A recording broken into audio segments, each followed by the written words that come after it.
Actually insert tab के अंदर timeline options का यूज़ करके हम लोग डेटा को फिल्टर करते हैं। डेटा को फिल्टर करने के लिए या फिर इस टाइमलाइन ऑप्शंस का यूज़ करने के लिए 3 अलग अलग कंडीशन है। ये 3 कंडीशन आपका होगा तभी ये टाइमलाइन ऑप्शंस काम करेगा।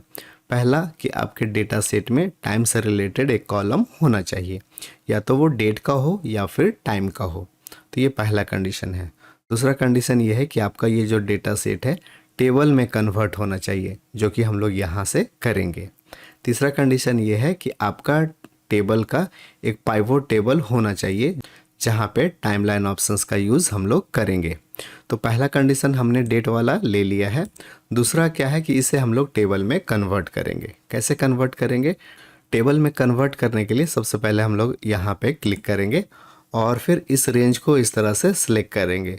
याद रहे ऊपर का जो टाइटल है वो सिलेक्ट नहीं होना चाहिए, हेडिंग होगा और उसका रिकॉर्ड होगा। तो आप माउस से इस तरह से सिलेक्ट कर सकते हैं या फिर आप कीबोर्ड के थ्रू शॉर्टकट की का भी यूज़ कर सकते हैं। शॉर्टकट की होगा कंट्रोल शिफ्ट और राइट एरो की, जिससे ये पूरा कॉलम इस तरह से सिलेक्ट हो जाएगा। कंट्रोल शिफ्ट और डाउन एरो की दबाएंगे तो ये नीचे पूरा रॉ सेलेक्ट कर लेगा। अब ये हमारा रेंज सिलेक्ट हो गया है। अब इस डेटा सेट को आसानी से टेबल में कन्वर्ट कर सकते हैं। टेबल में कन्वर्ट करने के लिए हम लोग इंसर्ट टैब में आएंगे और इस टेबल ऑप्शंस में क्लिक करेंगे। इसमें जैसे क्लिक करेंगे तो एक छोटा सा क्रिएट टेबल का बॉक्स आ जाएगा। यहाँ हम लोग इस बॉक्स के थ्रू इस डेटा सेट को टेबल में कन्वर्ट करेंगे। इस टेबल ऑप्शंस का शॉर्टकट की है कंट्रोल टी। आप कीबोर्ड से कंट्रोल टी भी प्रेस कर सकते हैं तो ये सेम बॉक्स आपका आ जाएगा। यहाँ पे पूछा जा रहा है where is the data of your table, तो ऑटोमेटिक ये सिलेक्ट हो गया है और इसका रेंज भी यहाँ पे दिख रहा है। साथ ही साथ माय टेबल हैज़ हेडर्स होना चाहिए, क्योंकि हमारे टेबल में हेडर्स है। Order ID, order date, product name, category और सेल्स अमाउंट, ये हमारे टेबल का हेडर है। तो ये टिक होना चाहिए और फिर ओके कर देंगे। आप देखेंगे कि आपका जो डेटा सेट है वो टेबल में कन्वर्ट हो गया है। टेबल में जैसे कन्वर्ट होगा तो यहाँ पे फ़िल्टर बटन आ जाता है। इस फिल्टर बटन को टेबल डिज़ाइन टैब में जाके यहाँ पे फ़िल्टर ऑप्शन से हटा सकते हैं, ये हट जाएगा। जब भी हम लोग कोई डेटा सेट को टेबल में कन्वर्ट करते हैं तो उसका एक डिफ़ॉल्ट डिज़ाइन या फिर टेबल फॉर्मेट अप्लाई हो जाता है। इस टेबल फॉर्मेट को आप चेंज कर सकते हैं। यहाँ पे बहुत सारा और भी फॉर्मेट है। जो भी फॉर्मेट आपको अच्छा लग रहा है उसे आप क्लिक कर ले, उसी का फॉर्मेट यहाँ पे टेबल में आ जाएगा। अब हमारे पास ये जो डेटा सेट है ये टेबल में हमने कन्वर्ट कर लिया। अभी हमने 2 कंडीशन को फुलफ़िल कर लिया है। एक हमने डेट का कॉलम ले लिया है और दूसरा इस डेटा सेट को हमने टेबल में कन्वर्ट कर लिया है। कैसे पहचानेंगे कि हमारा डेटा सेट टेबल में है या नहीं है? जब भी आप अपना डेटा सेट में कहीं भी रखेंगे तो एक डिफ़ॉल्ट टेबल डिज़ाइन टैब खुलेगा। अगर ये टेबल डिज़ाइन टैब खुल रहा है इसका मतलब ये आपका टेबल में कन्वर्ट है। दूसरा पहचान ये है कि यहाँ पे टेबल नेम यहाँ पे दिखेगा, आप इसका नाम भी यहाँ पे रख सकते हैं।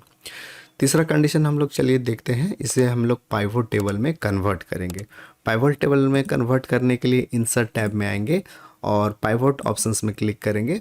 यहाँ से आपसे पूछा जाएगा कि आप जो पाइवोट टेबल लेना चाहते हैं वो इसी वर्कशीट में लेना चाहते हैं या फिर न्यू वर्कशीट में लेना चाहते हैं। तो हम चाहते हैं कि हम एक नए वर्कशीट में लेना चाहते हैं, तो न्यू वर्कशीट चूज़ करेंगे और फिर ओके करेंगे। जैसे ये काम करेंगे तो यहाँ पे एक पाइवोट टेबल का समरी आ जाएगा। अब यहीं पे हम लोग अपने टेबल का समरी निकाल सकते हैं। हमारा जो टेबल है वो आपका शीट 1 में है और हमारा समरी जो बनेगा वो शीट 2 में बनेगा। समरी में आप अलग अलग तरह से किसी भी तरह का समरी आप बना सकते हैं। समरी के लिए जितने आपका डेटा सेट में कॉलम है सभी का कॉलम लिस्टिंग यहाँ पे दिखेगा। हम यहाँ पे चाहते हैं कि एक product name wise sales amount दिखे, तो कैटेगरी को हम लोग यहाँ पे रखेंगे फ़िल्टर में और प्रोडक्ट नेम को हम लोग रखेंगे रॉ में और सेल्स अमाउंट को हम लोग यहाँ पे रखेंगे वैल्यू में। अब ये देखिए एक छोटा सा समरी बन गया है।